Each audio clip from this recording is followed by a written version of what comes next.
gorgeous ladies of wrestling, and you're listening to the Card Subject to Change podcast. I hope you enjoy it. Have a good day. Bye.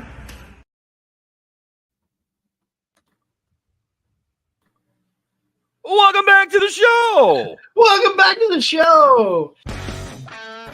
Well, sometimes love feels just right. It feels so real. It feels just like a power driver. Yeah, a power driver. That's what I'm talking about. So me personally, I'm actually a lifer. I don't remember a time that I wasn't watching professional wrestling. Even my mom explains it to me as when I was a small child, you know, I would just stop in front of the TV and just sit and watch, and I'd just be quiet and just totally zoned in. So I always been a wrestling fan. And as I get older and even learn more about the business, it's like I continue to fall in love with it for different reasons. It blows my mind. And I'm like tugging on my mom's pants and stuff. And I'm like, Mom. And she's like, yeah, what? And I go, I want to do that. And I'm like pointing at the TV. Well, she looks and she goes, oh, you want to be like Macho Man and wear this cool sunglasses and say, oh, yeah, and do the elbow drop? And I go, no, I want to be the guy throwing snakes at people. Yeah. And now, your hosts of the Card Subject to Change podcast, the For Frequency's Sake Tag Team Champions of the World, the Wizard CZ, and never wrong, Nick Bull.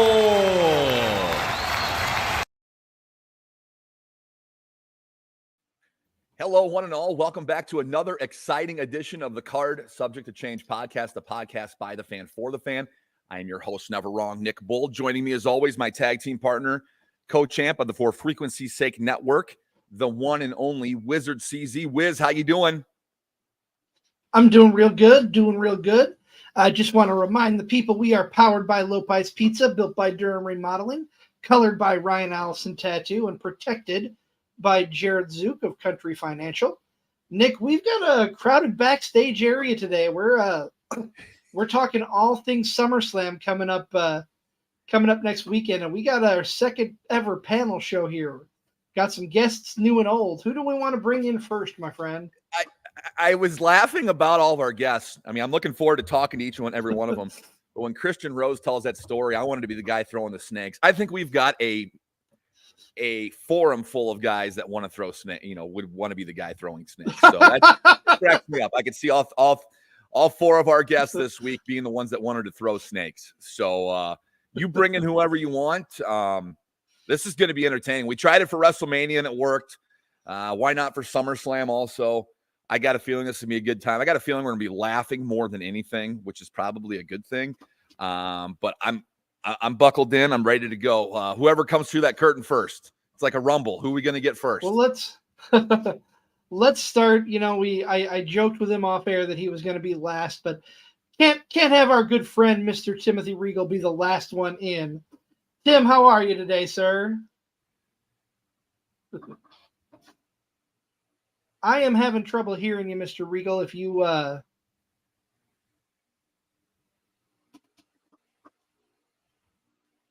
Nope, still can't hear you. That's okay. We can come back to him. We'll come back. Oh. How about now? No, still can't hear you. We'll come back to you, Tim. Go ahead and pop out of the studio, pop back in, see if that helps, okay? And we'll bring you back in just a moment. All right, well, technical difficulties aside, let's bring in our good friend from Shotgun Wrestling Radio, Mr. Zack Takis. Zack, how are you today? I'm doing great, guys. How you doing? Doing real good. Doing awesome, Zack. Seen you last weekend at the Hall of Fame. SummerSlam. Seen you last week at the Hall of Fame weekend, and glad to have you here talking SummerSlam. Yeah, Hall of Fame was a lot of fun. It felt like it took me a few days to recover from it because you're gone all weekend and you're up with everybody. And my voice was hoarse just from talking all weekend. But man, it was a great time. Great to see all you guys, and we also got to see one of our guests that we have coming up here in just a little bit too, which is always a great time. And yeah, SummerSlam, it's right here around the corner. It feels like it's super early this year, though. It really does. Feel a little bit earlier. Zack, take a moment. take a moment for those who don't know you and Shotgun Wrestling Radio. Go ahead and give us a brief introduction. Yeah, so I host Shotgun Wrestling Radio. I started it with my friend Zack in 2010.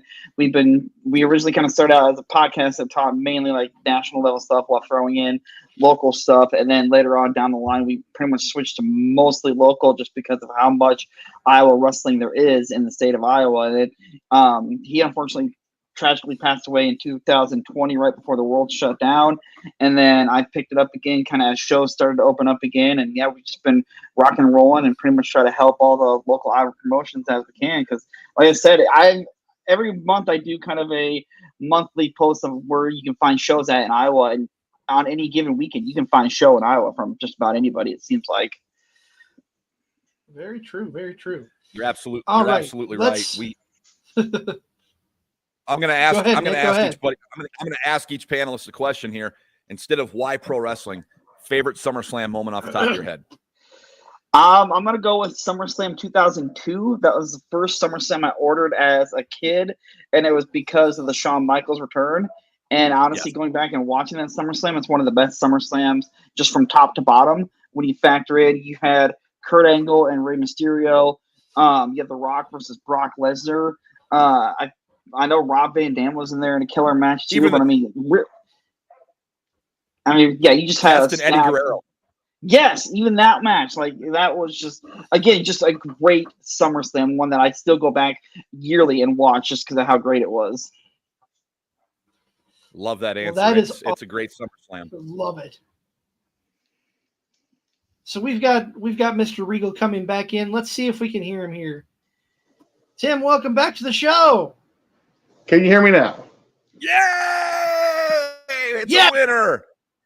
I don't know what happened there because we were talking before the show and it was hearing me fine, and then all of a sudden when you hooked me in, it didn't go in. So live TV. But glad you can hear me now. Tim, what is your favorite SummerSlam moment off the top of your head? Well, Zack actually would have stole my answer of 2002. Because that is the best SummerSlam of all time. But I actually am going to go to a few years earlier to a match that I think a lot of people overlook because of the people in it. One of my favorite, most underrated things in SummerSlam history is the Love Her or Leave Her match between Test and Shane McMahon, because that was an excellent match. They told a great story in that match. And then at the end, the perfect thing where Shane at the end turned babyface because he realized, okay, this guy stood the ring. He fought for my sister. He's worth it. And that led to Shane and Test's babyface turn. Anytime Test is brought up, I'm a huge Test mark. It is great. And we've got him brought up twice so far in this show. But you're right. That is a good story. Often overlooked because of the participants, but a very good story. Very good match, underrated. I believe that was SummerSlam 99. Is that right, Regal? Yeah, that would be 99. Okay. Good year. Of course, good year. Tim Regal, voice of SCW play-by-play. Great friend of ours. Always shows up for the big shows, and we're glad to have him booked on this one. Next, we're going to bring in someone who's really become a good friend of ours here over the last 3 or 4 months here. I have been on shows with him multiple times. He hosted a Podcaster Appreciation Month here not too long ago. He is the host of the No Cell Roundtable, the host of the Joe Monroe Show. Welcome into the studio, Mr. Joe Monroe. Oh, shoot. Sorry, guys. Hi. How you guys what doing? were you reading? What were you reading? We got to see that again. I was reading Arn Anderson's book. All right. Yes, All right. All Nothing right. wrong with Sorry, that. I'm halfway through. I swear. Okay. How you guys doing? It's been a minute. How are y'all doing? Really It good. has- Really Joe good. Monroe, glad to have you on. What is your favorite SummerSlam memory off the top of your head? My favorite one is actually one of my favorite matches is Brett versus British Bulldog SummerSlam 1992. Hands down. Good answer. That's probably one of the best, if not the best SummerSlam moment individually. Good answer. Joe, for those who are not familiar with you, give us just a brief synopsis of who you are and what you do, my friend. Oh, not a problem. So as CZ said, I am the host of the No Sell Roundtable, and I actually do the history of professional wrestling. We do those every Friday, and here recently, I am doing a horror show with my good friend Alex Eldridge. It's the Eldridge and Monroe Horror Show, which big news. We actually got it accepted for media passes for Scarefest 16. So that's going to be pretty cool coming up in October. So be on the lookout for it. And a lot of big things are going to change here at the Joe Monroe Show. So just be on the lookout. Awesome.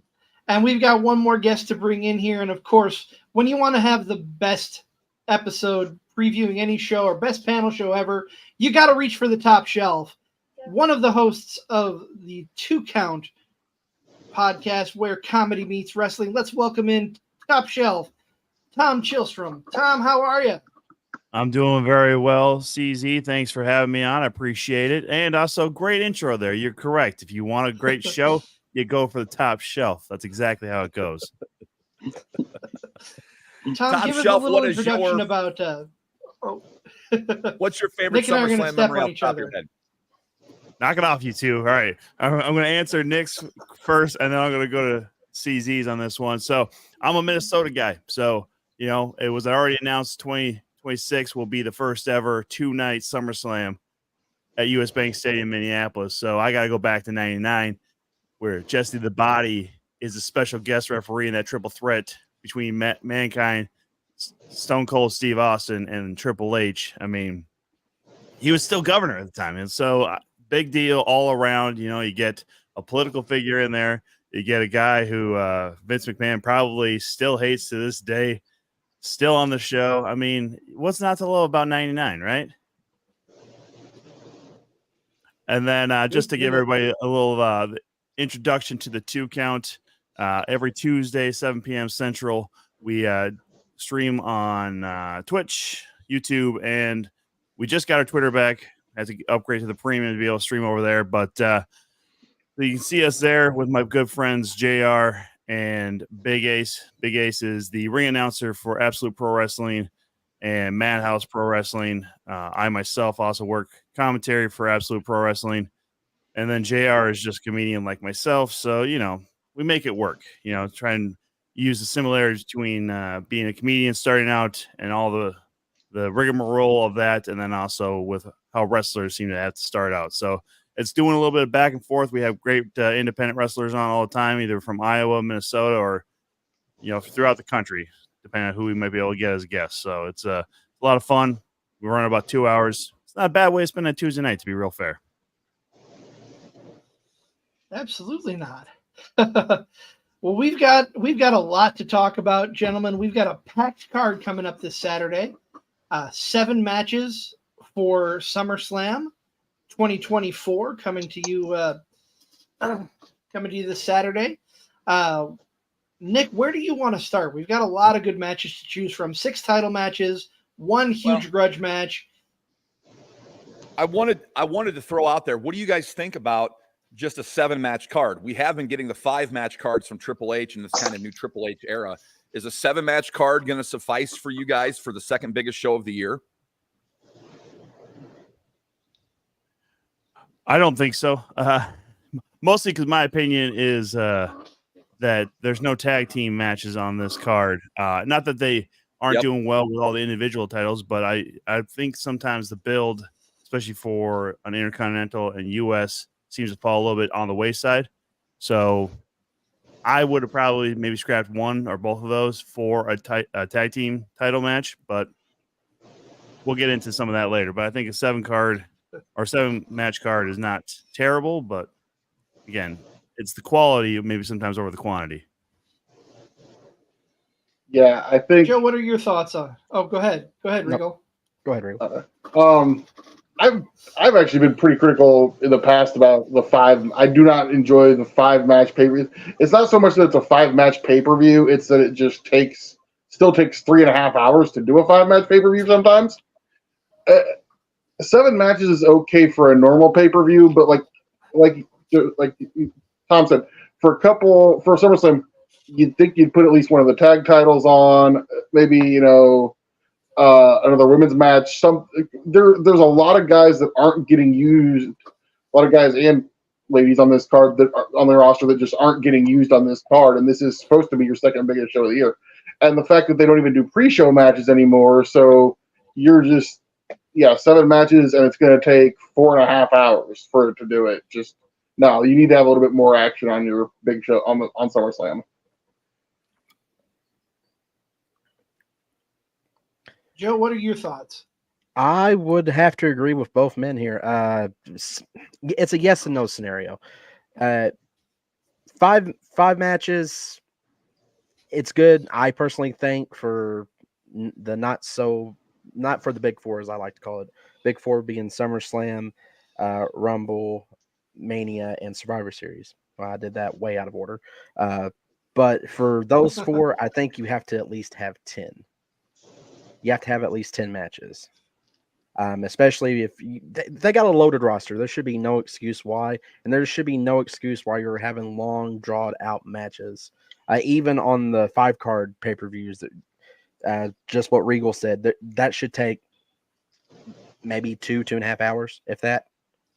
Just like it used to back in the day. But 7 without a tag match, that's a no for me, dog. Zach?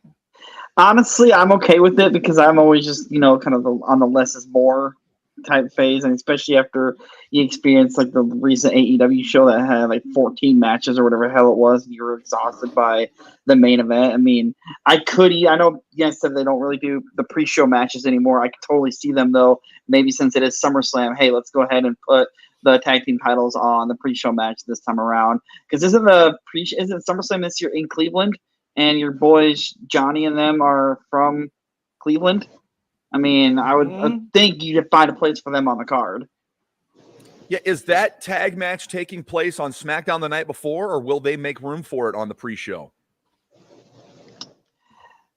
That I do not know, but I would again, they've just everything that they've done this year. I feel like they deserve a shot at the main show here. I think, like I said, even whether it's the pre-show or a last-minute addition to the main show, like if that needs to be, I think, in there, or we can maybe get Tommaso trying to RKO Randy out of nowhere somehow.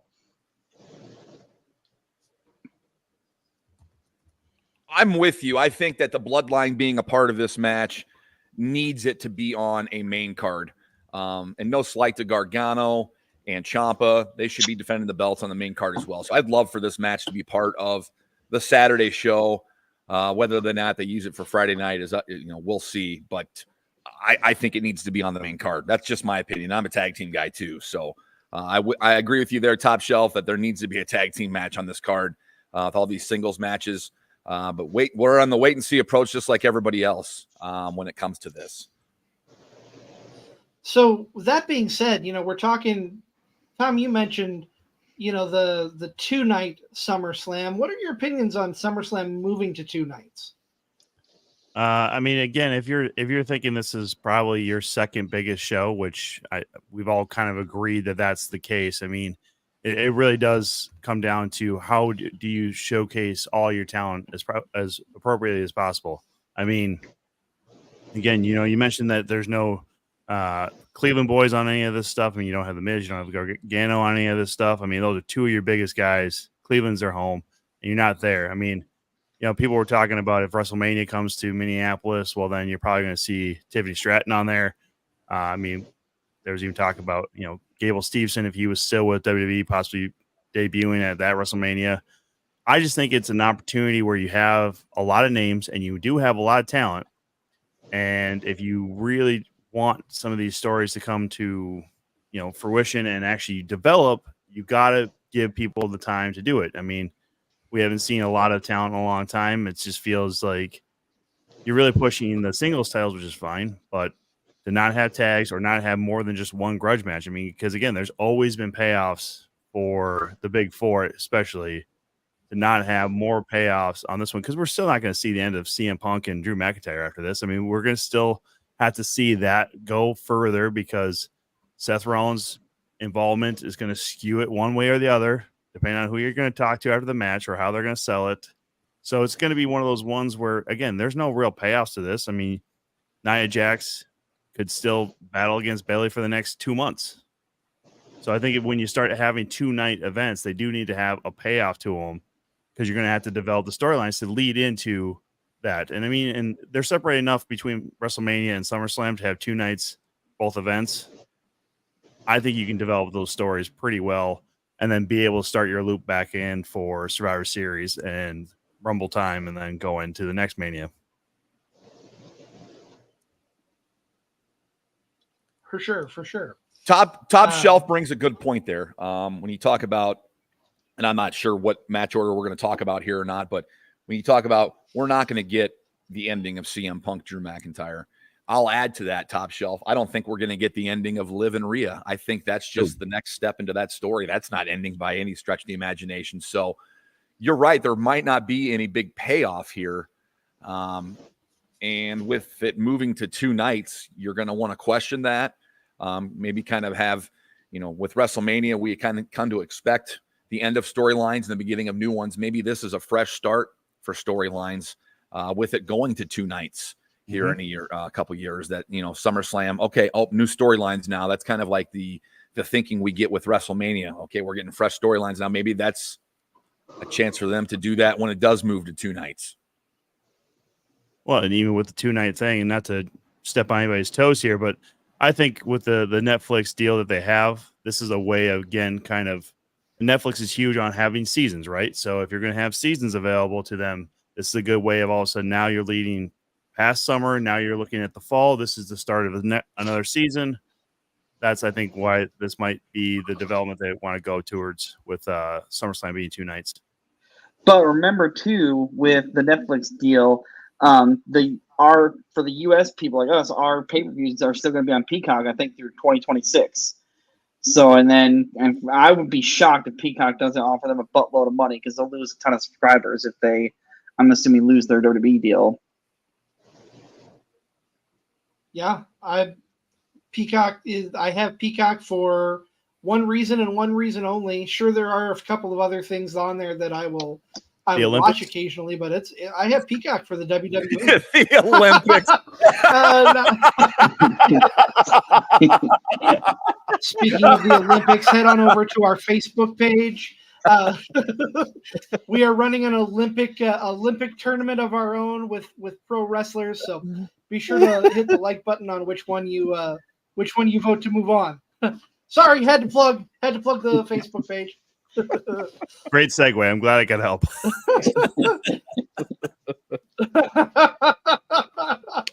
The Olympics. Oh man, we're off the rails. I don't even know where we were. Help me out. I think it was 2 nights we were talking about them moving to 2 nights next year. Yeah, I agree. Go with Nick here. I think because at Mania, you have from Rumble, from Rumble to Mania is your stories for that, and I think after Mania would be fresh of the new stories until you get to SummerSlam. Now, whether they say they'll do that with Survivor Series, with War Games and everything going on, maybe in the future they might, because they consider Survivor Series as one of the big events. Me personally, I think that's way too close to Rumble. But no, I think with them moving to 2 nights, it shouldn't hurt them. I wouldn't think. But again, someone commented on here, depends on the booking. Depends on how they book those 2 nights. I thought it was kind of crazy when WrestleMania started, going 2 nights. And I was like, how's this going to work? And it worked out, all right. But when it boils down to it, all depends on the booking and how they decide to book this. Are they going to book this as a second WrestleMania and actually make SummerSlam a bigger event, I should say? Or are they just going to kind of, it may be a big event or it may not, like they have been in the past few years. Regal, we haven't heard from you on your thoughts of the 2-night SummerSlam. What's your opinion? I think, like Joe said, it's all going to depend on how it's booked. I didn't like the 2-night WrestleMania at first, but now I kind of do like the 2-night WrestleMania. Everybody gets in. everybody has time. And the biggest thing with two-night WrestleMania is it doesn't feel like as much of a slog as some of those pre-pandemic, right before the 2019, 2018 WrestleManias, where it literally felt like you were there all day. And so I have no problem with two-night shows because, yeah, you're going to get time for stuff and more people are going to get on the show. But like I said, biggest thing is, are the fans going to buy what they're going to be selling, which, that's still a year or 2 years away. So we'll see where it is when we get there. But I had an interesting conversation. I'm going to pose this question to you guys, possibly for the next question. What is the main event on next Saturday night? Because I was having a discussion with my buddy Doug Ritter, shout out to former NW No Limits promoter Doug Ritter, about what is the main event of this year's SummerSlam. What goes on last? To me, it feels like it has to be Cody and Solo because you got to think Roman returns. I mean I get where you're going at because Punk versus McIntyre with Rollins as the guest referee is also worthy of the main event, but I don't feel like you're not going to close SummerSlam without some type of face-to-face with Roman and Cody. I mean, and it could possibly. I'm just saying possibly. I think it's kind of getting overshadowed by the Punk and McIntyre deal, but we also got Priest and Gunther. And that right there, I think, is still going to be a great match. That could possibly be the main event, but ideally, it's going to be Solo versus Cody. Yeah, that's what I was thinking too. It's just, as Zach mentioned with the bloodline and the Roman Reigns has to return to confront somebody here, right? Whether it be Solo or Cody, or it doesn't matter who at this point. He just needs to come back and confront somebody because that's the next story with this. It needs to happen eventually. I think depending on how outside the rules they might go with CM Punk and McIntyre. Again, that's the only grudge match we really have here. I mean, technically you say that Rhea and Liv is more of a grudge match with the title involved, plus some random dirty Dom jerk off that shouldn't. I mean, let's be real honest.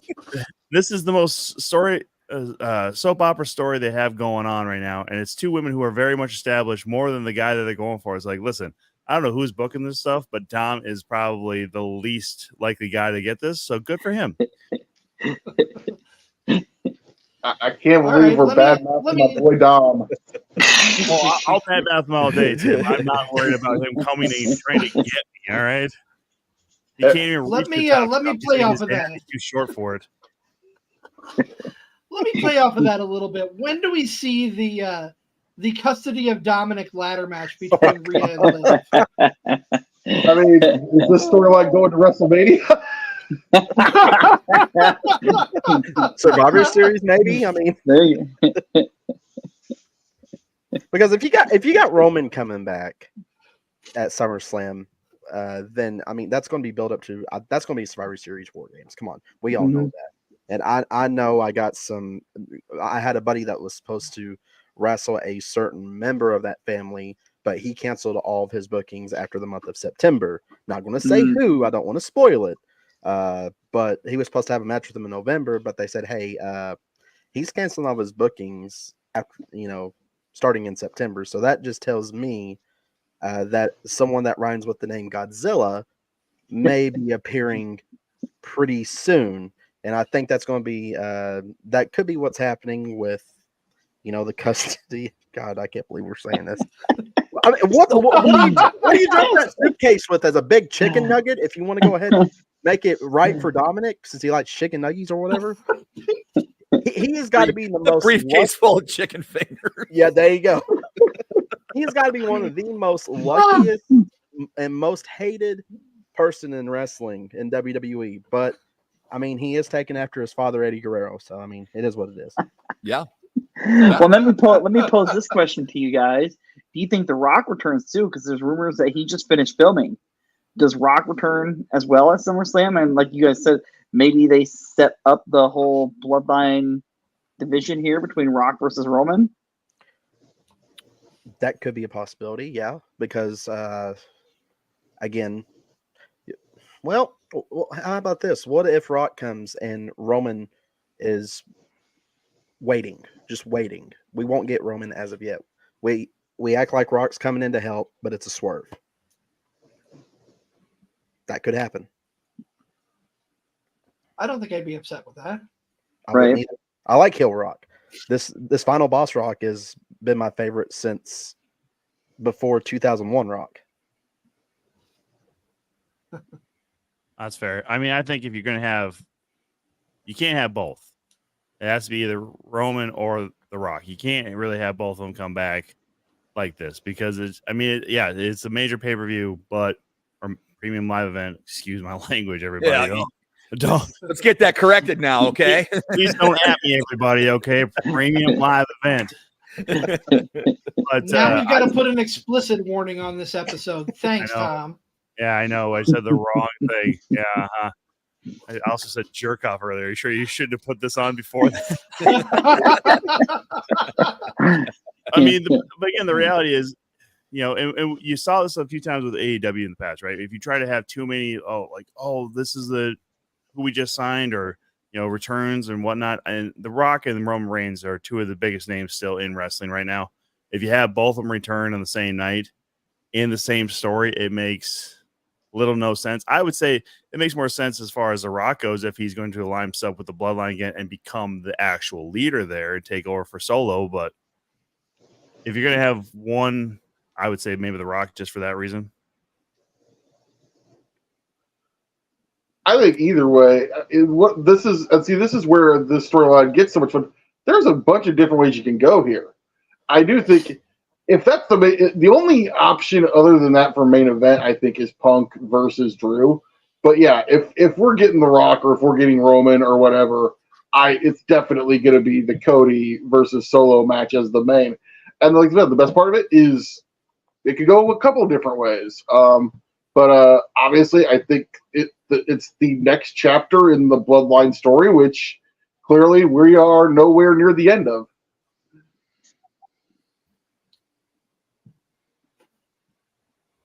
Yeah, I think this match is, I think we've all kind of reluctantly taken a deep breath and accepted it as the main event. I'm talking Cody Solo here because of the anticipated return of either Wrestler A or Wrestler B. If a return doesn't happen, I think they've set themselves up for big-time disappointment because I don't know if the general public cares enough about this match for it to go on last without knowing there's a return there of Wrestler A, Wrestler B. It undoubtedly, I think, will be the main event because we'll see the return of one of them. But I would think if there wasn't a return, attached to this match, I don't even think the public would care as much with it. Am I wrong in saying that? No, absolutely not. And I like both these guys. I like Cody and I like Solo. I just think everyone's kind of assumed something big's going to happen after, so that's why it's going to be the main event. And I think that's what's helped Solo out in the long run too. I mean, I'm not taking anything away from Solo, but the anticipation of Roman coming back soon, if that don't happen, it would feel like as wrestlers would say, a popcorn fart. It's just it's not going to work. It's people's just going to be like, what the heck did we just watch here? Come on now. Well, throughout that entire match, there's going to be chances we want Roman throughout that entire match. Oh yeah, it's going to happen. Yep, you're right, Zach. But either one with Rock. Go ahead. Sorry. If my thing is if neither guy is coming back, then don't make it the main. If it's just the next chapter of the characters we already have, even if it's the debut of Tala Tonga, I would not make that match the main. I would go with Drew and Punk as the main. Yep.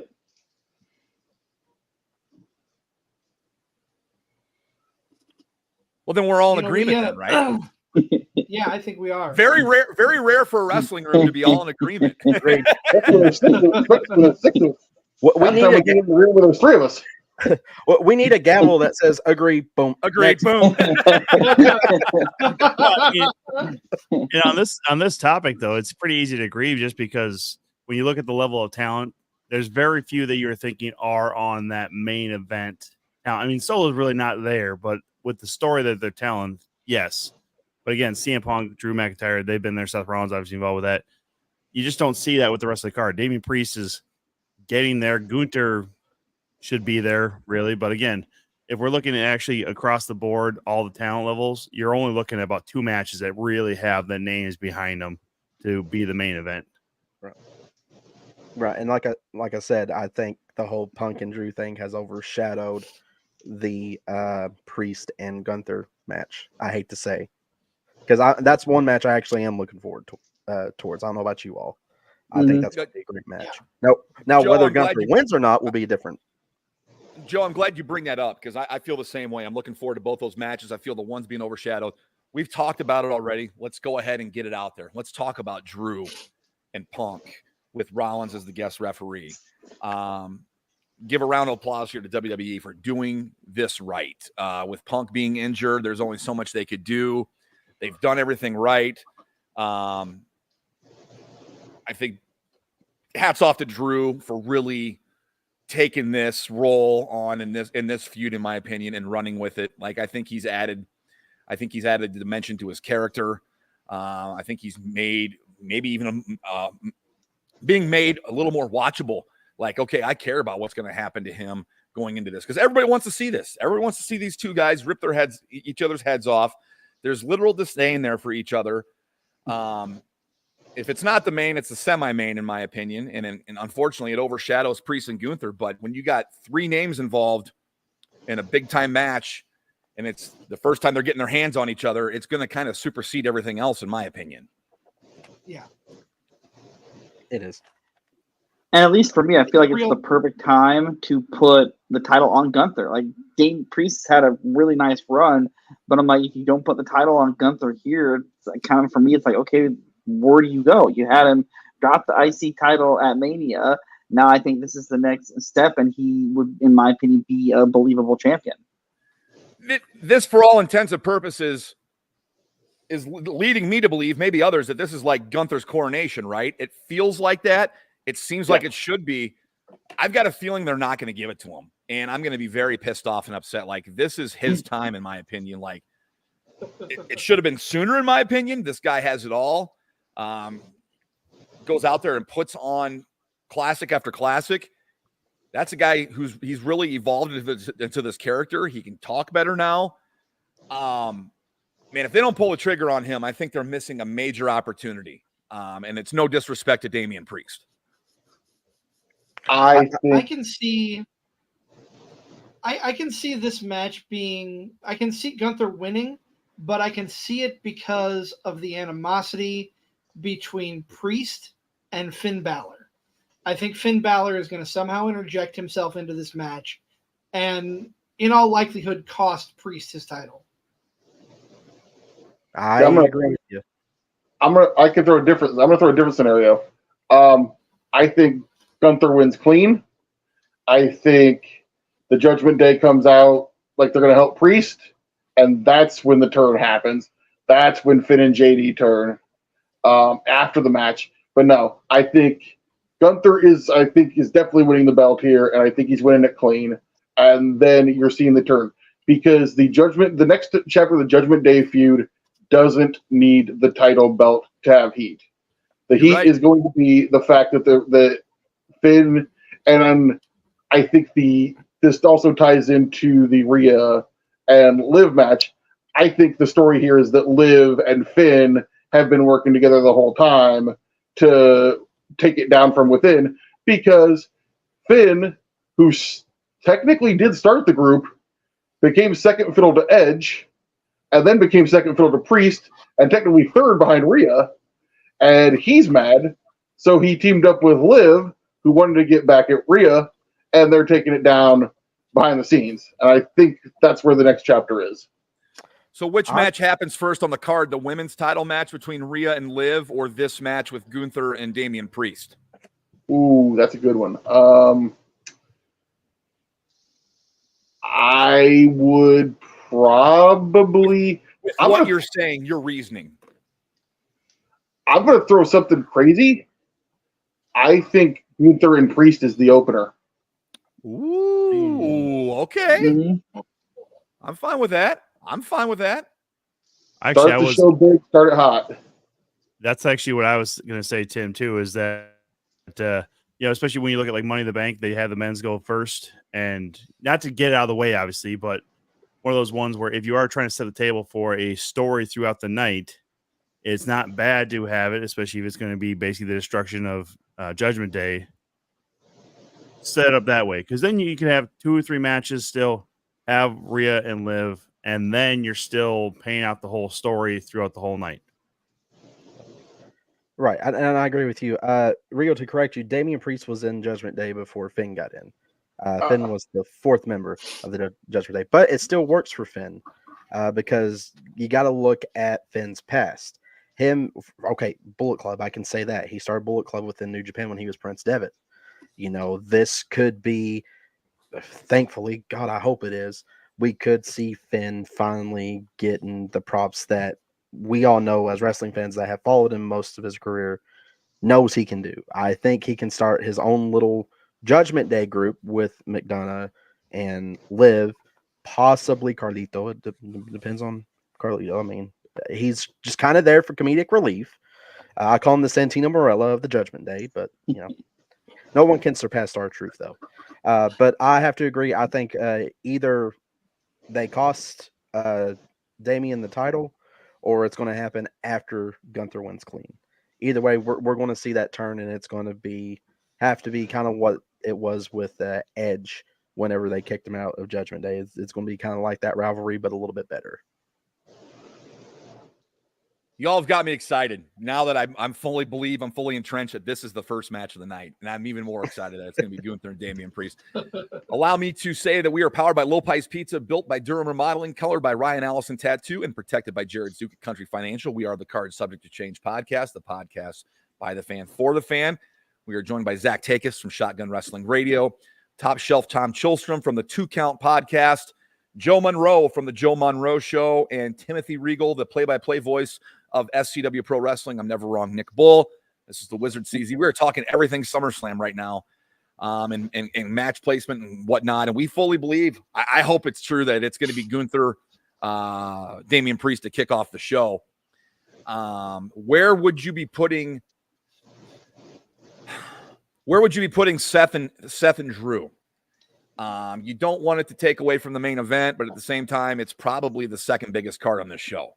Second biggest match on this show, You'd have to put it somewhere in the middle, kind of that middle, like the middle of the card type placement, especially if it's not going to be the main. Then, yeah, it has to be maybe 2 matches before the main event, I would say. So you'd have the Seth or you'd have the McIntyre Punk match, then you'd have 2 more matches, then the actual main event is how I would kind of position that one, I think. That's fair. Anybody else? I mean, I can give you the whole list right now as far as how I see this, or how I would probably put it. I'd have Priest, Gunther to start. Then you have Bayley and Nia Jax next, because I don't know a whole lot of people who are super invested in this, and I don't know a whole lot of WWE fans that are really behind Nia Jax possibly being champion. Feels like they kind of trot this out once a year or so. And then you probably go back-to-back between United States and Intercontinental Championship. Then you go to Liv and Rhea and probably Punk.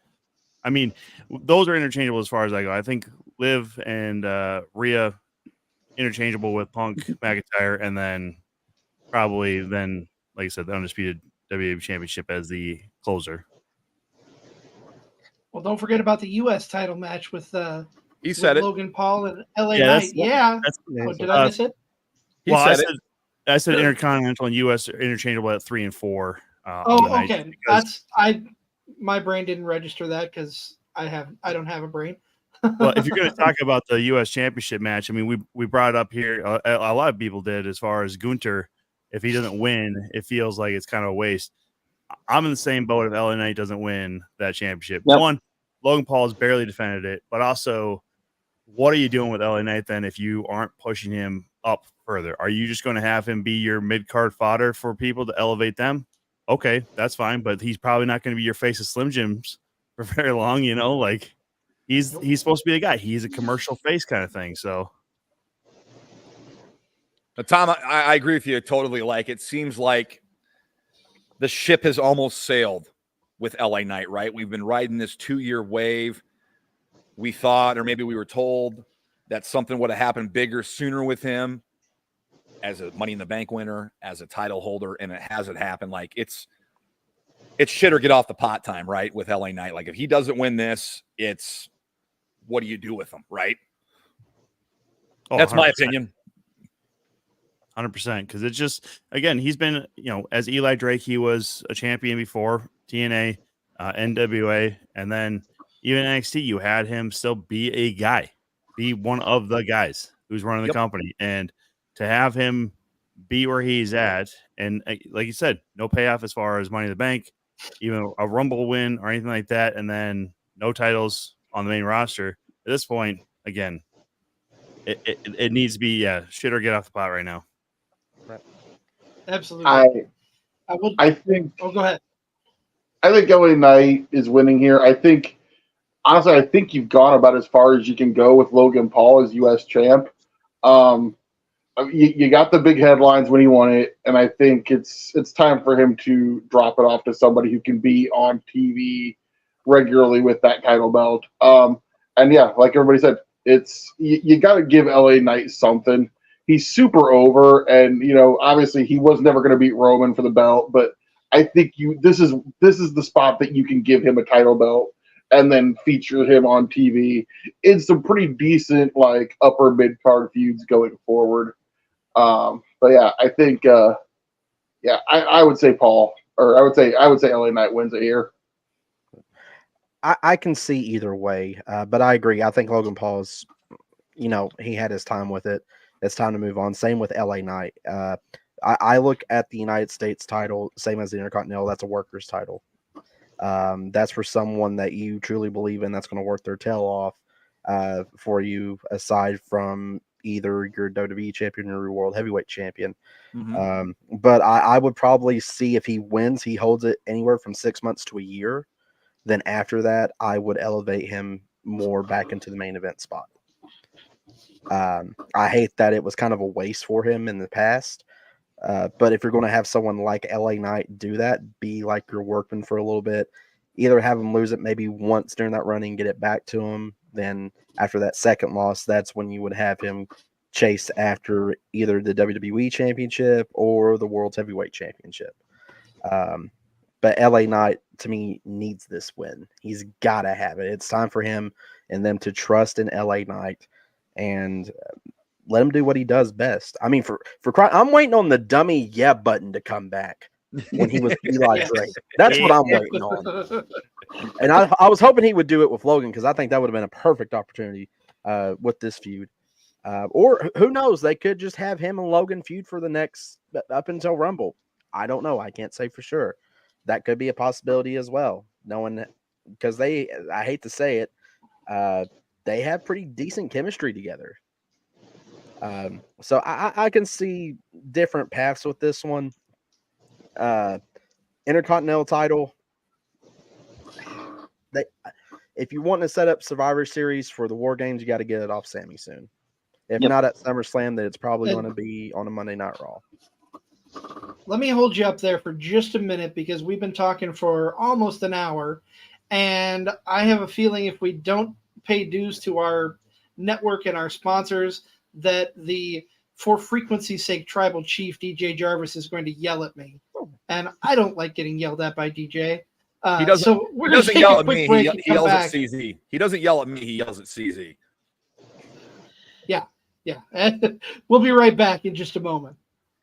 Football season may be over, but for frequency's sake still has you covered for all your sporting needs. Tune in every Sunday when the best professional wrestling podcast around, Cards Subject to Change, gets you caught up on everything inside the ropes. They won't miss a count with weekly analysis and interviews. More into auto racing? We've got a double dose for you on the track. Tune in to Fast Money with Rod Villagomez each week and win some money with the quickest bets in all of sports. Want more insight from Pit Row? Check out the Green, White, and Checkered podcast where they give their insight on everything happening on and off the track. Need your basketball fix? Points in the Paint has you covered with live shows every other week looking at everything in the association. Backed by popular demand, we have the return of The Payoff Pitch, FFSQC's baseball show, covering you on news around the MLB. If you're missing football, don't fret. Mark and Dan still have you covered in the football lounge. Missing Joe Winkle? Probably not, but he's still here talking sports on Educated Ignorance. Football season might be over, but we've still got you covered. For frequency's sake,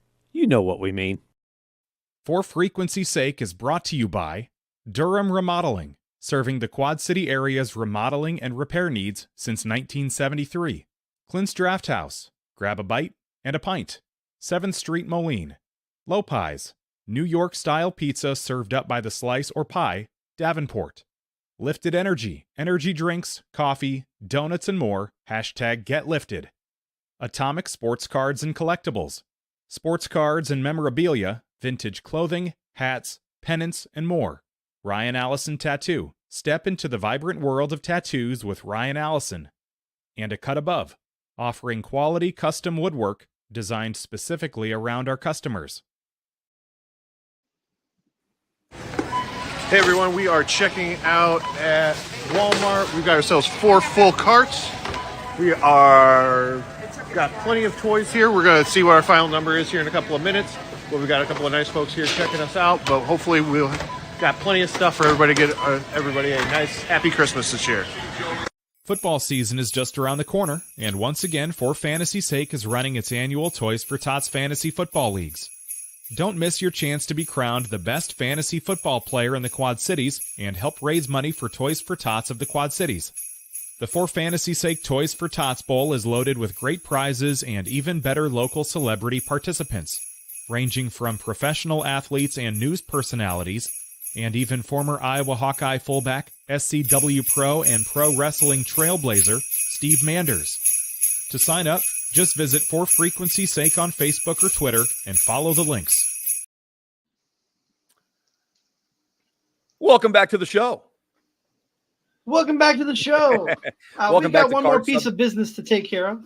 Yes, welcome back to the Card in. Subject Change podcast by the fan, for the fan. We are joined by Zack Takis from Shotgun Wrestling Radio, Top Shelf Tom Chilstrom from the 2 Count Wrestling Podcast, Joe Monroe from the Joe Monroe Show, and Timothy Regal, SCWPro's play-by-play voice. Before we continue on with our SummerSlam discussion, it is time we have a visit from our friend JT Energy. Is it not, Wiz?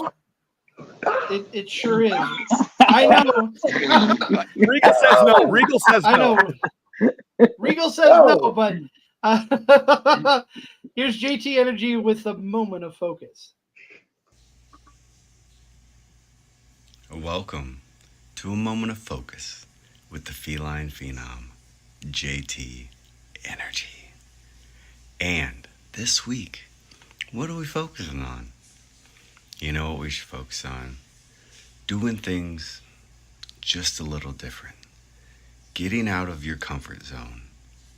And Card Subject to Change, this week, it's not just 2 men and a guest. It's a whole gang of you. So I appreciate you doing a little bit of foreshadowing and thinking differently. And everybody out there who's watching me and watching the moment of focus, this week, do something slightly different. Maybe it's good, maybe it's bad, but you won't ever know until you try. This has been a moment of focus with the feline phenom, JT Energy. I think we put Regal to sleep with that one.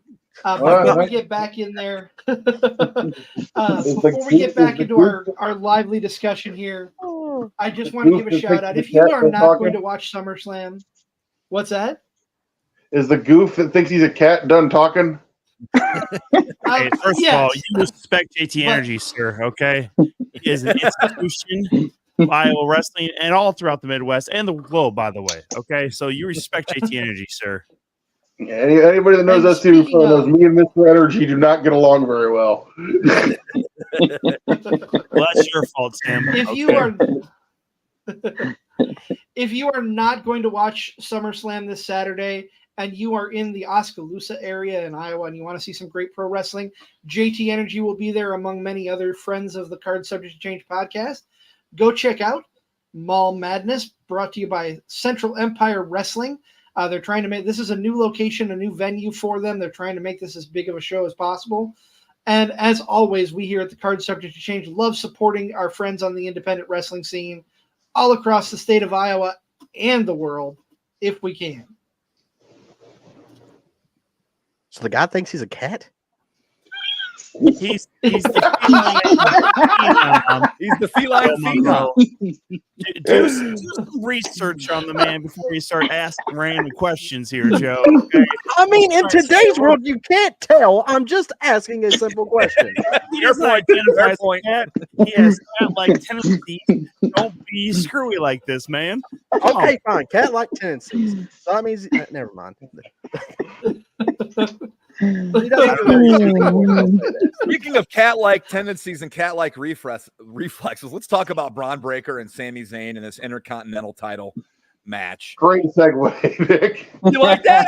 I'm glad you like it. Especially Braun Breaker, man. He does have cat-like reflexes. He does. What is it? His freaking size. Good night, Irene.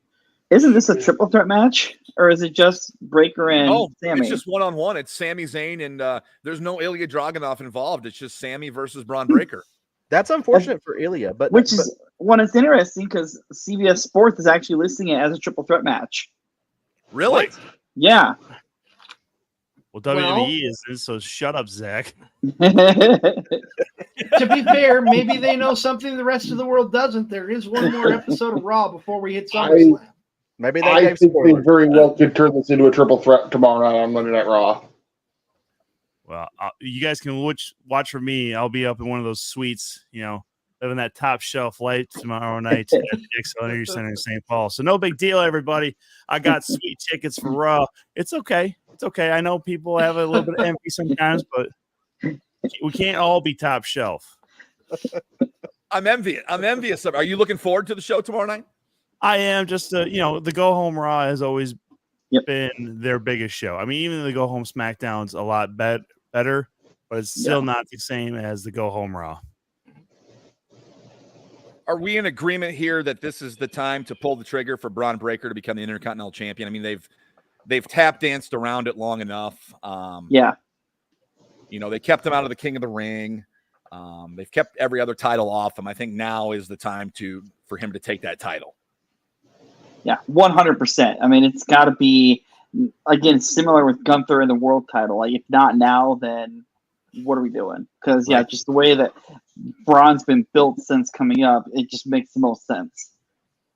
Yeah, I feel like that's been kind of a excuse me, a known trend with SummerSlam here. It's either now or never with a lot of these matches.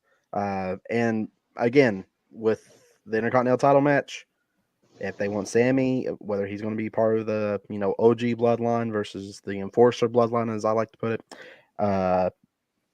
he's going to drop that title. 100%. Sami's features in the bloodline storyline, and Braun Breaker is a guy that clearly he's a guy that Triple H wants to push to the moon, and I think this is the start of it. And while I think there's certain parts of Braun's game that are still a little raw and still need some tweaking and some development, I definitely think that this is the next step of his evolution, and I think he's going to get there at some point. It might still be a couple years down the line, but Braun is clearly a guy that they see that they're going to make in the future, and he's one of the next generation guys, I think. Well, Tim, I think you're spot on. So you and I can agree on this one for sure. I think actually one of the prototypes that they need to go back and look at on how to actually handle Braun Breaker with this title is go back and look at how they use Braun Strowman and make sure they're not using that same model, that they make sure that they could they mold it in a different way where it's not going to feel like it's only Braun Breaker's an answer. And I think that's one thing that they can go back and say, okay, build him up, use the Intercontinental title to develop him more, to have some of these great matches that we saw in NXT, help make him better. Dragunov, whoever you might want to have. Again, Zach or Joe, you're the one who mentioned it as far as like a workhorse title, right? Yes. Yeah. So that's what this really needs to be, is your workhorse title or whatever brand it happens to be on. And that's the best way of doing it, is a guy like Braun Breaker keeps getting better, keeps getting the time in the ring to actually show what he can do. But again, make sure you mold him a little bit more where it's going to be viable in a year and a half, 2 years, where he's in that main event scene. Can I just say, when he gets to that main event scene and you've got Gunther up at the top of the card, I can't wait for those matches. Ooh. I want to see, book it right now. Yeah. I just want to give props to Braun right now. Like, I just can't believe how well he's come along in such a short amount of time being on the main roster. Like, he hasn't regressed back any time, in my opinion. Like, he just seems to keep going forward and forward and forward. If there is a mistake made, it's minor, it's fixed. Like, he's really impressed me. Like, it's not WWE shoving this new prospect, down our throats at every turn. They're giving us this guy in great sample sizes, and he is doing the best that he possibly can and knocking it out of the park. The promos could probably get a little better, and they will with time, but everything in ring, around the ring, he's amazing. He's amazing to watch, a guy that big that can move that quick and just destroy people. It's cool to see. It's refreshing to see that he's doing such a great job and hasn't really missed a beat. And we got to look at his time in NXT. He basically carried that brand. Yes. While he was there. So yes. There you go. And that's the type of guy you want on your show, whether you want to put him as Intercontinental Champion or as your main event champion. And I'll tell you who's not too far behind him is Ilya Dragunov. Oh God, no. Goodness, no. No, well, he was in NXT UK, right? Mm-hmm. Before NXT. Yes. But 100%. No, I'm agreeing with you. No, that he's nothing to sneeze at.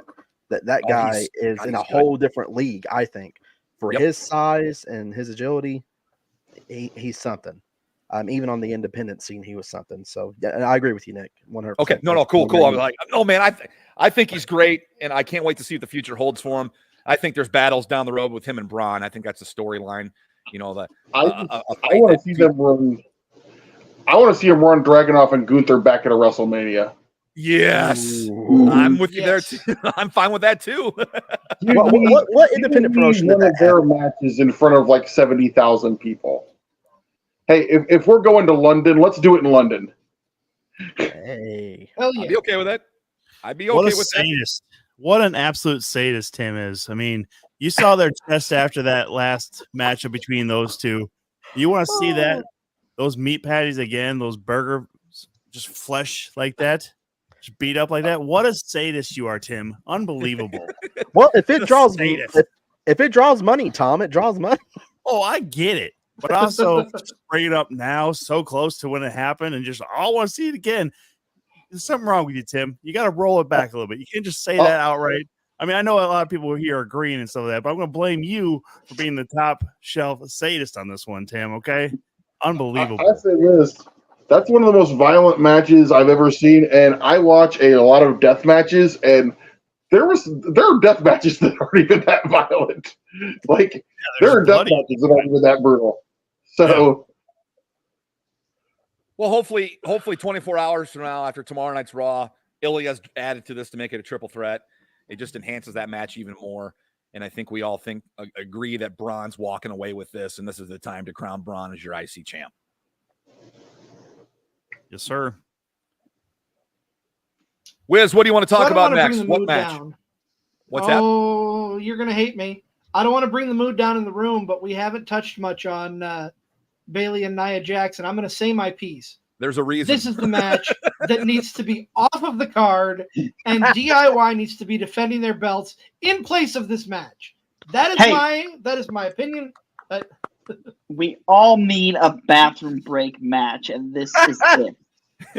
How dare yes, you Tim. Yes, Tim. Tim's raising his hand. I feel like a substitute teacher. Yes, Tim. Do y'all want to know why this match is on the card? I know why. Nick, I think Nick, I think sometime in this match, it's going to be time. It's going to be our favorite time. It's going to be Tiffany time. This is all about Tiffany Stratton's cash-in, which I think is going to happen. And because number one, if you ever notice now, anytime anybody cashes in, it gets a huge pop. And I posed this to CZ and Nick the other day. Tiffany Stratton's one of the top 3 hottest, and I don't just mean in looks, females in professional wrestling right now, in my opinion. And it's time to give her the title. Nia will probably lose the match, probably destroy Bayley after, and then Tiffany will run down with the briefcase, cash it in, and win. That's most likely what is going to happen here. And if that happens, I'm super excited and I'm all for it. But if that doesn't happen, that was a wasted match opportunity for DIY to defend the tag titles, in my opinion. I mean, I was talking about tag teams earlier and stuff, Wiz, but I mean, geez, now you just sound like you're just fanboying out for DIY. I mean, just well, yeah, maybe a little. They're my boys. It is a little crazy that we're in Cleveland and DIY doesn't even get on the show. As of right now, we don't know for sure, but is not on the show at this point. 100%. Especially when they're defending the belts against the bloodline, the new bloodline, whatever you want to call them. Like, that should be on the show. Maybe it gets added, but then again, I'm thinking it's probably on Friday Night SmackDown at the very least. This coming Friday, but yeah, Bayley, Nia Jax. No one's looking forward to this match unless you're a diehard fan of either one of the two. I haven't met one yet, and yeah, everybody's waiting for Tiffany to come out. Wait, have you not met Izzy? She's a diehard Bayley fan through and through. Come on, Izzy Mania is going to run wild sooner or later. But that's the only one I know of, actually. I mean, I love Bayley, and I can appreciate what Nia Jax brings to the table. I do too. She is supposed to be that dominant heel character. I mean, you saw it a lot with TNA back in day with Awesome Kong.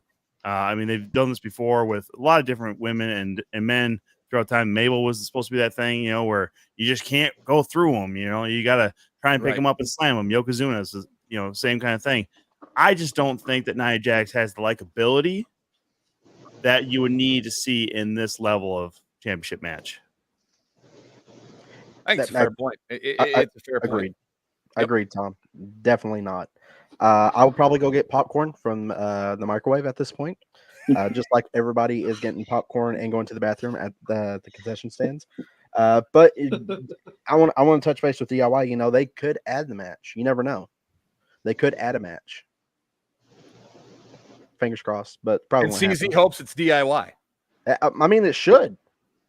It should be. It's the tag team title match. It absolutely should be. You're gonna have the Judgment Day wrapped up with their storyline. They're not going to be defending the belts. Talking about Finn Balor and JD McDonough here. So there's one tag team not defending this.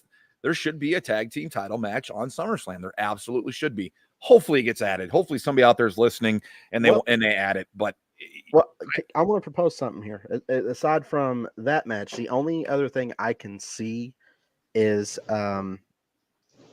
maybe a 6-man tag, but they could be saving it. Members of the Wyatt Six going up against Chad and the Creed brothers. You brought something up I was going to bring up a little bit later. Is do we see a Wyatt Six appearance at this SummerSlam? Are they teased? Do they show up? Do we see them at all, fellas? Not unless. Sorry, go ahead. I would almost think you'd have to. As Heather brought it up in our chat earlier, she wants to see the Wyatt Six versus Chad Gable in some type of match. And as much build up as it's been, I feel like not having an appearance, I think, especially the live crowd, I think would leave a lot of those kids disappointed. Like a lot of those people disappointed, hoping to come at least see them in some form. Agreed, Zach. A lot of people are still, they shouldn't. I'm loving it. I don't care what the trolls online are saying. I love it. I think they're doing it justice for Bray. And this whole thing, I think Chad Gable's a great person to start with. especially with him being the world's worst jerk ever with the Academy, and now he's moved on to the Creed brothers, which is something we prayed for the longest time. Now we're getting it, plus the Wyatt Six. There's something there. I know people are like, well, it's pretty small. I'm like, no, it's building up to something. And I think they could add on to it at SummerSlam, whether it be a little segment in the ring just to buy some time or whether it's an actual match. Personally, I think it's probably just going to be a little segment out in the ring just to buy some time for the next match. I do too. I could see that for sure, Joe. Tim, any thoughts on the Wyatt Six showing up at SummerSlam? I covered a little bit this last episode of the 2 Count. I think right now I'm not exactly thrilled with how slow the Wyatt Six has kind of developed past, that first initial launch. I appreciate the vignettes and the segments that they've been having. I do. But in my mind, I don't know if Chad Gable and the Creed brothers is a high enough profile matchup for the Wyatt Six. And that's just, if you're going to launch them as these killers and this group that has to pay homage to Bray Wyatt, I just don't think that Chad Gable and the Creed brothers, especially the Creed brothers, as part of this. I mean, they are still developing. They're still getting better themselves. But Chad Gable is one of your established stars. I would rather have this be almost Judgment Day Wyatt Six personally, just because I think that's the level that you should give the Wyatt Six. Now, obviously, we talked earlier as far as if you're going to have Finn and Liv kind of destroying the Judgment Day from inside, that makes a lot more sense to not have that. But I just think the profile of the Wyatt Six is already higher than the Creed brothers and Chad Gable. So it's kind of a disservice to him in a way. I think so. Yeah, I mean, especially with the fact that you already we already know who's behind it, at least enough with even just Bo Dallas and Eric Rowan. Those names alone, when you're talking about the echelon of the Wyatt family and who Bray's actually related to, who, kayfabe or whatever, I mean, those are guys who are already at a better and higher level than the Creed brothers. Will probably be 3-4 years away for the Creed brothers to be in that kind of echelon. So, again, their trajectory is great as far as the Creed brothers, but I just don't think this is the area you would have them start with the Wyatt Six.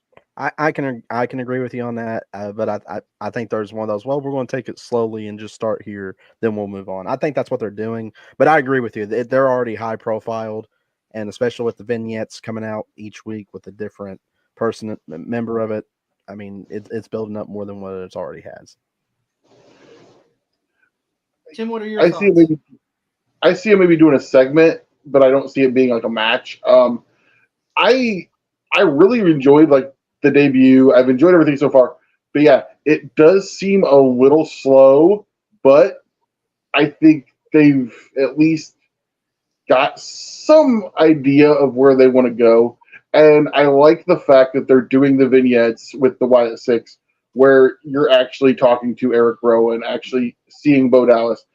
These are people paying tribute. They're not, with the exception of the opener and a little bit of some fog machines, we haven't seen anything super, super spooky, unreal, nothing Lucha Underground level of absurdity. Which, as long as you kind of put a normal human spin that these are people paying tribute to Bray, they were part of Bray's, circle and this thing, I really think this actually could work. So I could see maybe a segment, but not a match. I can agree with that. Can I ask you a question about the Wyatt Six? No. I want your opinions. I don't know if I was talking to someone or if I saw this online. Not. Nope, I'm taking over now. This is my show too, damn it. So when the Wyatt Six debuted, they obliterated everyone in the gorilla position. Yet when they come out, they're still, for the most part, coming out from gorilla. What do you guys think if they were to come out from the crowd instead of coming out? Because you got to think after getting their butts handed to them into the gorilla position, they're not going to want these people coming through that area. Just realistically. Yeah, I mean, from a story continue point, yeah, it would make a lot of sense, I guess, for them to either come out from underneath the stage somehow, or like you guys said, through the crowd even. I keep waiting for Bruce Pritchard to be on a vignette being like, I don't want him anywhere near me.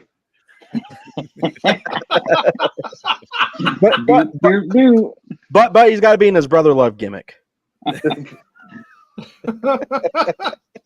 So I did not think Brother Love would come up. Brother Love. Anyhow, Brother Love was not on my bingo card for tonight, gentlemen. No, mine neither. Way to screw it up there, Joe. I'm just saying. No, that's fair. We got him in that Money in the Bank thing, so why not? That's true. I think actually, I don't think the crowd's the way to go. I think personally, this is again my opinion. Coming through the crowd right now is so played out because Jon Moxley's doing it so much, and his just takes so damn long. You know, you see, the Usos, or you see the Shield that come through the crowd. I think the best way, instead of having them come from backstage or Gorilla and not even like a trap door, there's outside areas of the video, or the jungle or the Titantrons. Have them come around that way and then just meet in the middle, or come one way or whatever. Because where Eddie used to drive his car from, right? You always had that as an opening to just be able to get to the floor towards the ring. That's a perfect way, because then you can just billow out the smoke machine and just fill up the whole arena. The fireflies start hitting, turn off the lights, and then you just have one big bright light behind it. There you go. See? And I'm booking it for you, WWE. Problem solved. We're solving problems here on the show. And I can see it now, Tom. One by one, you see those shadows just forming, and that's perfect right there. I agree with Tom. Where's the Brood's old elevator? Maybe we can pull that out of the warehouse. I mean, if we're the trapdoor, the Broods. I mean, hell, let's have them just climb to the top of the Jumbotron and just die like Hawk did, right? I mean, that's too much. Wow. I said that. I apologize. Zach, you sure is wrong. I was wrong on that one. So, I apologize. I don't think any of them is fighting alcoholism. But you don't know. Dexter Loomis definitely looks like a guy who could have problems. He just doesn't want to talk about it. Clearly, he does not want to talk about anything. Oh, man. But Regal, to answer your question, he did throw Mickey James in front of a train once. Well, yeah, that is true. Yeah, that is true. He did. Again, the guy's a stone cold killer. He just doesn't want to talk about it. Regal, you asked where the Brood entrance is. It fell into a ring of fire. That's exactly. Boo. That's exactly. Boo, Johnny Cash. Boo. Hey, leave Johnny alone.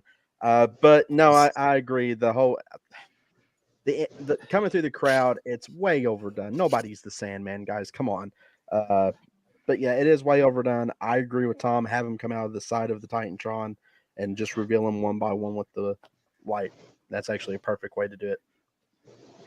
Then have Bo be the one, if they're going to do that as a group, have Uncle Howdy be the one to come out from Gorilla. Yes. And they all unite with him when he comes out. I'm fine with that. That's cool. That's cool. Just do something different. You're right. The crowd thing's played out. It absolutely is. Jon Moxley, Jey Uso, The Shield, among others who are doing it. It is played out. And for them to do something different, because they're unique and different. We've established that already. And props to these VHS promos. These things are really done well.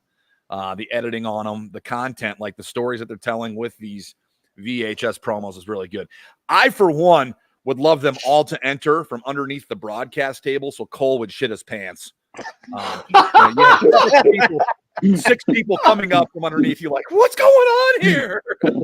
No, it was all of a sudden a clown car. They came from Little People's Court, okay? They just took the other exit instead of under the ring. I feel like the only match we really haven't talked about or what we think is going to happen going down is the Drew and CM Punk with Seth Rollins as the special guest referee. A lot of moving parts here, right? Rollins has beef with both guys. Having him here as a ref is pretty unique.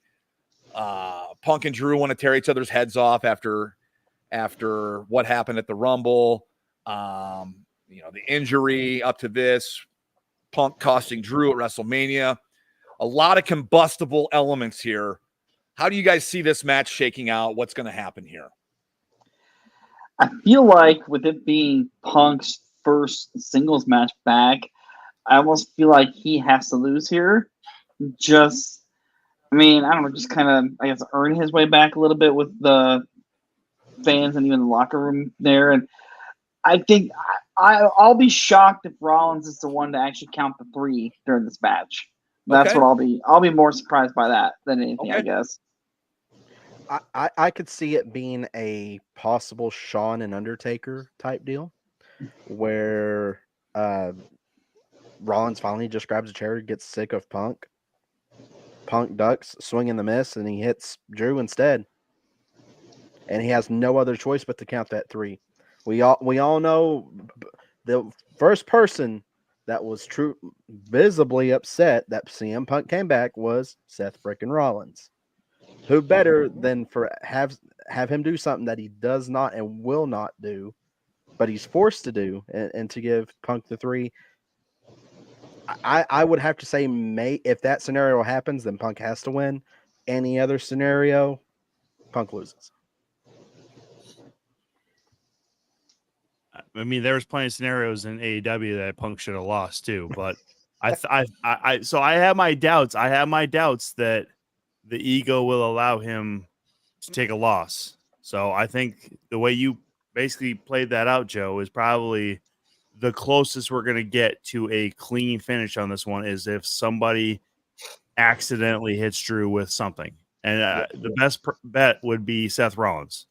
And I believe that's maybe how you get it to CM Punk. But honestly, realistically, going forward from this point, if you make Drew McIntyre more of a killer and he just runs through CM Punk and then Seth freaking Rollins or vice versa, and then you have another referee, that's really the thing. Because this is a guy who has, again, you had to vindicate his feelings on this one. He feels he's been screwed out of everything.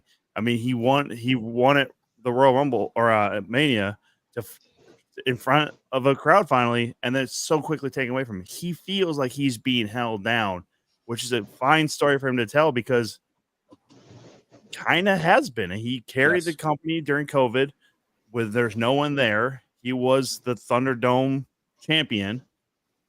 And to now not get your opportunity in front of crowds, especially your home crowds, as far as Clash at the Castle. Jeez. I mean, come on. I mean, there's no better story, I think, in my mind with Drew McIntyre is to have him win because he just runs through everybody. No one's going to stop him anymore. He's going to get to that title, whatever title, run through everybody. Unless, of course, it's a real storyline. Cry me a river. Oh man! River. I hope Drew McIntyre just plays that Justin Timberlake song as like a little snippet. Cry me a river, and then just why not? So for me, this is obviously the match I am the most looking forward to. I think there is no way this match is ending clean. It's going to be an absolute insanity-laden match. You've got, and to me, this is how you build like a three-way feud. 3 guys that obviously you have your 2 main guys, Punk and Drew. But the thing is, like you said, Seth was the guy who was jawing at Punk the moment he came back. It was. We were supposed to get Punk and Drew or Punk and Seth at WrestleMania, but obviously injuries, and I think we're gonna get Seth and Punk at this year's WrestleMania because I think Drew and Gunther possibly your world title match on that side. So like I said, I don't know if Drew wins here. I don't know if Punk wins here. I don't know what the finish is going to be, But guys, let's all talk about what we're all really, really, really interested in this match, and that is, how is Seth Rollins going to be the most absurd, insanely awesome looking referee to ever grace the squared circle? Is he coming? I'm guessing we're coming out full Beetlejuice, black and white striped suit. Nah, man, he's gonna come out with a stuffed zebra with him, man. Like, are you kidding me? Stuffed zebra on wheels on it as like riding in just to be a jackass. Have him come riding in on a zebra. Yeah, exactly. That's how I see it. Or just a Beetlejuice, but with big puffy shoulders for no damn reason. Y'all know my boy ain't just coming out wearing a pair of jeans and a stripe at a referee shirt. He's coming out there loaded for bear. As long as he doesn't wear the Shawn Michaels short black tights ref, I don't care. It sounds like Nick has a little bit of issue with biker shorts, but hey, whatever. Nick, you, man. The length on Shawn Michaels, yes. Now, I do like the throwback that you mentioned there, Joe, to the Survivor or SummerSlam Heart and Soul. It was 97 when it was Brett and Undertaker, and Shawn was the ref, and Shawn reluctantly had to do the 3 count for Brett. I hope it kind of goes down like that. That'd be cool. Theater. That's great theater. This isn't the last time we're going to see Punk and Drew interact. I think it's just the beginning. You got Bash in Berlin coming up. You've got Bad Blood coming up after. Will we see a Hell in a Cell match at Bad Blood? Who knows between these two? But if there's a 2 to have it, it's those 2.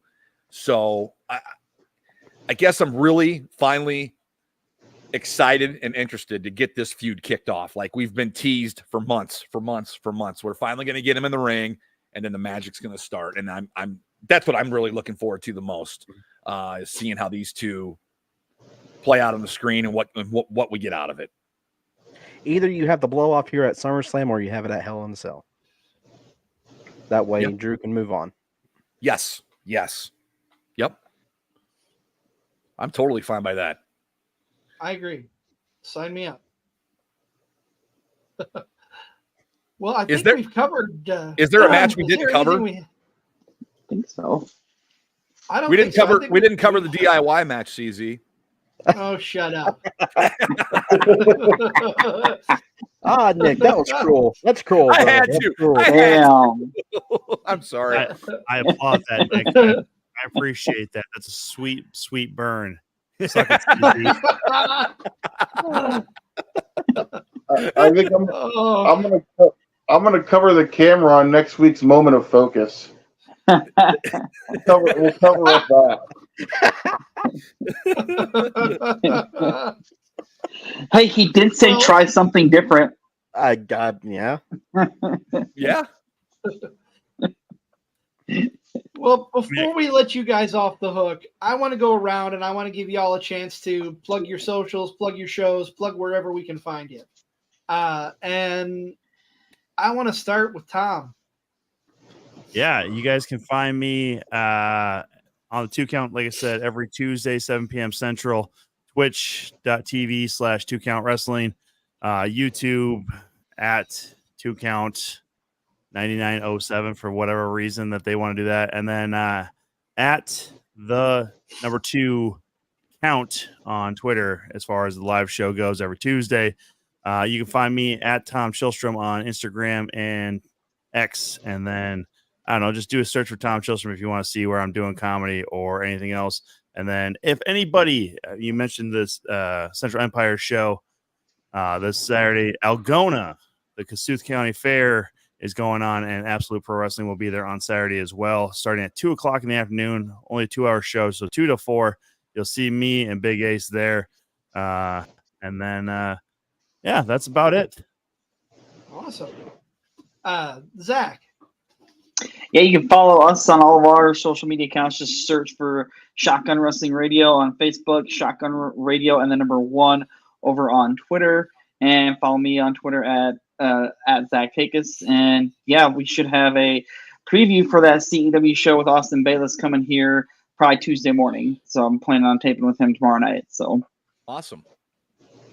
Fantastic. Joe?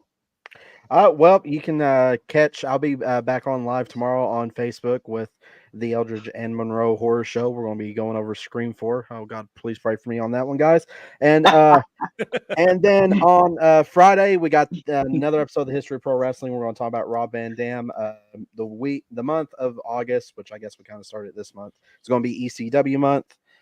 So this is going to be pretty cool. Every Friday we will have either. Every other Friday is a no-sell roundtable in History of Pro Wrestling, and Mondays is always the Eldridge and Monroe Horror Show.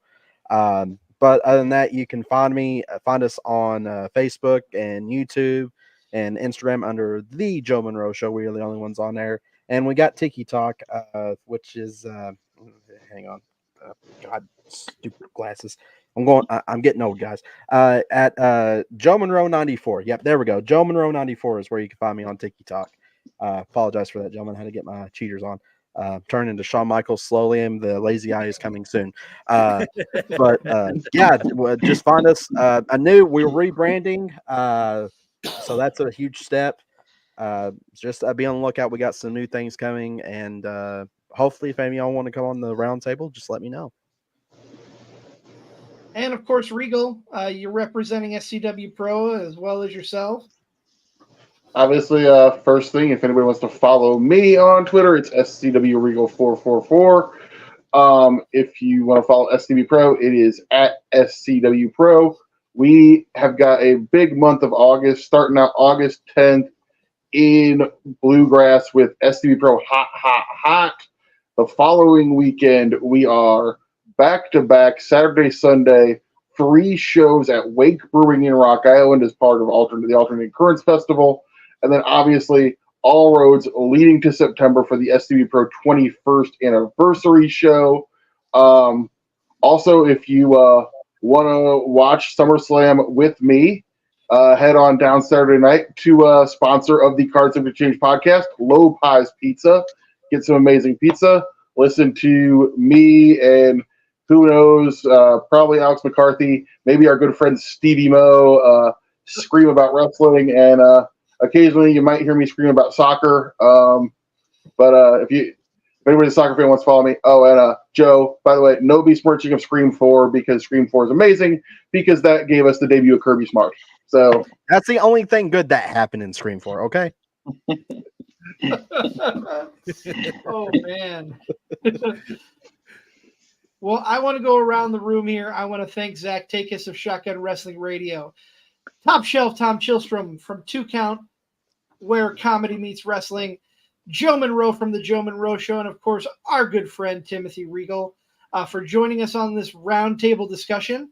I meant to mention this off the top. It is our birthday week here at Card Subject Change. August 1st, 2022 is when the first episode drops. And Nick, I got you a birthday present that's a year plus in the making. We're coming back on Wednesday with Dante Leone in the studio. I'm excited about that one. He's been to Japan. He's been around the world. I'm excited to talk to him. And then next Sunday, I know Regal will be tuning into this one. We've got a couple of guests coming on to review SummerSlam with us. One Jared Thumb and Regal's favorite wrestler from SCW, the Feline Phenom, JT Energy. I know he'll be watching with bated breath on that one. I'm busy that day, man. Oh damn! I'll have to check in and see what this cat is all about. There you go. There you go. Oh. Maybe since he's on the show, maybe I should do the moment of focus. Okay, I'm all about that. If you want to record a Regal moment of focus, I will play it 100%.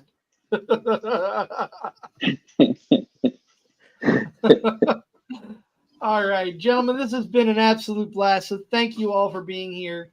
Thank you so much, fellas. For my tag team partner, one half of the For Frequency Sake Podcast Network champions, Never Wrong Nick Bull. I am the Wizard CZ. This is Card Subject to Change, the podcast by the fan for the fans, powered by Low Pies Pizza. built by Durham Remodeling, colored by Ryan Allison Tattoo, and of course, protected by Jared Zook Country Financial. We will see you back here Wednesday and then again on Sunday, right here on Card Subject to Change.